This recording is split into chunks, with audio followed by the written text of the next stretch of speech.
Hello everybody and welcome back to the channel. In this video we're gonna take a look at what kind of incentives and rebates you can look forward to after buying an electric vehicle. First, before we get started, I want to say thank you for those of you who like and subscribe. You guys make this channel possible, so thank you, and thank you. Alright, let's get started. Here's the list of all the incentives that I was able to find in my area. I live in Southern California, so this is what applies to me. Every state, every region will have its own setup, so make sure you check what applies to you. First glance, it looks like a big treasure chest of money that's gonna be coming in, right? Well, let's take a look. We're gonna analyze them one by one and let's see what was applicable for my situation. To get started, the federal tax credit goes from 25 to 7,500. This will change from person to person because it depends on your income, tax liability, and that sort of things. At first I had a hard time imagining or seeing how is this gonna show up in my finances, right? So let me try to show it to you guys this way. This is my tax situation for last year. I can't tell you what's gonna be for this year, so that's kind of impossible. So let's pretend that I purchased this vehicle last year, because the tax rebate was the same for last year as well. So my tax situation was I got a refund of 1,100 for last year, and I entered in the vehicle like I would have purchased it last year. After that, the refund jumped from 11 to 8,600. Okay, that went up $7,500. Again, tax professionals will tell you that depending on your income, how much you owe and whatnot, this can be a different amount for each person. But this is how it showed up in my finances, so maybe it'll help you imagine how can it show up in yours. Alright, first rebate, we can claim a victory. There you go, that seems to be working. Let's talk about the next one. I'm gonna look at this guy and this guy. They are given by two different agencies, but for the same reason, infrastructure. So if you install a charging station or some kind of alternative fueling station on your property, they will help you recoup the cost. For me, I already had an electric vehicle longer ago, and I still had the electric charger installed in my garage. Therefore, this rebate does not apply to me, both of them actually, so I can go ahead and cross them off my list. Next up, California Vehicle Retirement Program. This one is in case you have some kind of clunker that you want to get rid of and you purchase a new electric vehicle, then they will give you some money for it.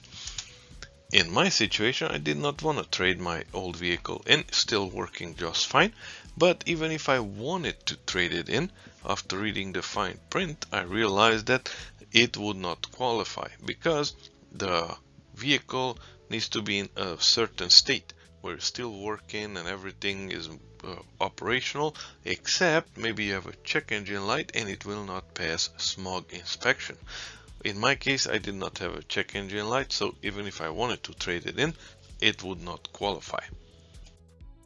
Therefore, I can go ahead and cross this rebate off my list as well.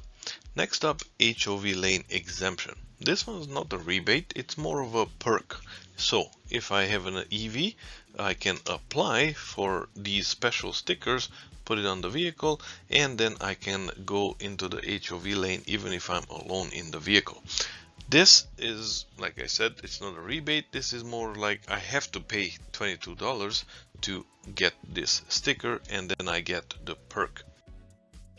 Okay, so for this rebate, I guess we can go ahead and claim victory. We are able to get it, even though it will be costing me money. Okay, next up, Ford. Ford offers a rebate, and here it is. If you are a new college graduate student, you will receive a $500 incentive towards your new vehicle. Great, right? Well, no. After reading the fine print, we can see that the Mach-E does not qualify. So coming back to my list, we can go ahead and cross this one off of it as well. Next, Edison. This is the power company that provides electricity for my house. They always offered rebates for when you buy a new electric vehicle, and this. I checked this a while ago and I just, you know, put it in my brain and forgot about it. Didn't even bother looking at it again. But now that I go and check and try to apply for it, I see that it changed. Now it qualifies only for pre-owned EVs. While I bought a new one, therefore I'm off of this one as well. So we can go ahead and cross this off my list as well. To continue, we're gonna keep with the same theme and talk about our electric company a bit more. This is a special rate that they offer when you buy an electric vehicle. You call them and you tell them that, hey, I want to charge at home. So at nighttime they will give you a lower price than daytime use prices, and therefore you can charge up your vehicle at a cheaper rate. So from 9 to 8, 17 cents per kilowatt hour. But after I take a look at my current electric bill, right now from 10 to 8, I pay 16 cents a kilowatt hour. So the special is that they will charge me 1 cent extra? I don't know. Seems like they are a bit confused about what they need to do. Okay, so I'm pretty sure we can understand why I'm just simply gonna go ahead and skip this one, right? Okay, next up, financing. Well, this is really gonna depend on everybody's credit, so there's not much advice that I can give right here. But look here, they simply guarantee that if you buy a new EV, you will get an 8% or less interest rate. I found a better interest rate somewhere else, so you should look around also. And all I can say is that if your credit score is even marginally good, 8% is horrible, so make sure you beat something better out of them. Next up, California Clean Vehicle Rebate Project. This is a California state rebate. The problem is that money has run out. Okay, simply said, I can still apply, but I will be placed on a wait list. And after further investigation, this wait list is already reaching like 10,000 or something like that.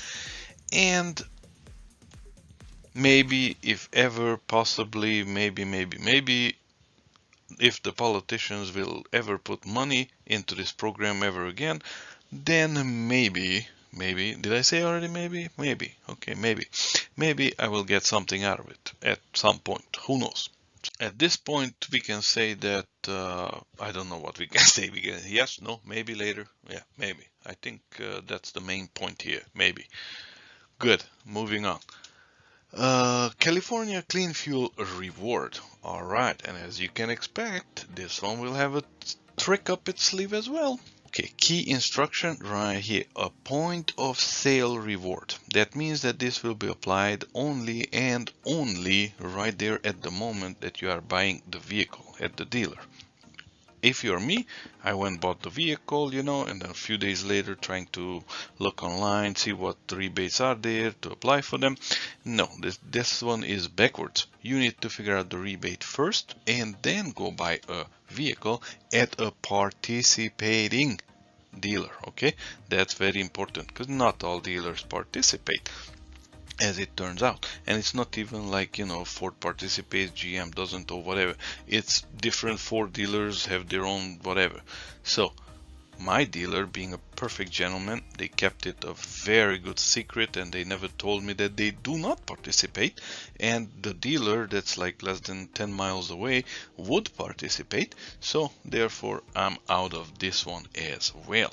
Alright, so to wrap things up, we can cross this one off the list too, and there you have it. This is how my list looks like. Well, in the beginning, this treasure chest looked quite full, right? Well, slowly but surely, it started up looking more like this. Okay, so there you have it. I can't really say I didn't get anything right, because the federal tax credit, the biggest one, that still applies, well, at the end of the year. Well, who knows? By then, maybe not. But hey, let's stay positive. And maybe this HOV lane as well. Okay, so there you have it. So hopefully you guys like this video. Please like and subscribe, and hopefully you have better luck on your rebates. Have a great day.